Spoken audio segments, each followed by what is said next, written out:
C'est toute sirène hurlante qu'une centaine de policiers est arrivée jeudi soir sur le parvis de l'hôtel de ville de Bordeaux.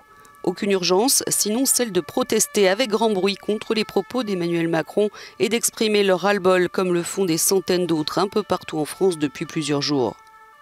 Ils ont voulu marquer les esprits avant la réunion de leurs représentants ce vendredi avec le ministre de l'Intérieur à Paris. Entre les propos du président Macron sur la police coupable de contrôle aux faciès et ou de violences inadaptées, les différentes affaires de violences policières qui occupent la une des médias français et la révision de l'article 24 de la loi sur la sécurité globale, policiers et gendarmes se sentent lâchés. On se sent trahi par nos instances, quoi. C'est le problème que nous posent ces déclarations. On attend de l'État, de notre ministre, de notre président de la République, un soutien. Et on a l'impression que ce soutien se dérobe de plus en plus sous nos pieds.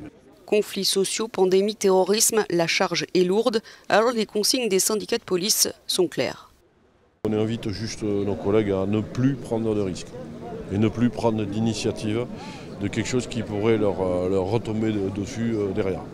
C'est-à-dire que s'ils font un contrôle du couvre-feu, si ça ne se passe pas bien, il faut pas insister parce que bon, ils seront filmés, ils seront stigmatisés de toute façon, quoi qu'ils fassent.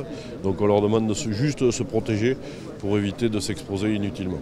La police est en souffrance et comme pour enfoncer le clou, selon un sondage de l'Institut Opinionway paru ce vendredi, seulement un jeune sur deux, âgé de 18 à 30 ans, fait confiance à la police, alors que 79% d'entre eux estiment que les violences policières sont une réalité.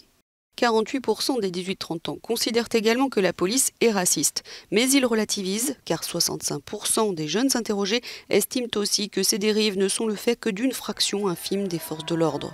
De quoi penser un peu les blessures des policiers et gendarmes français.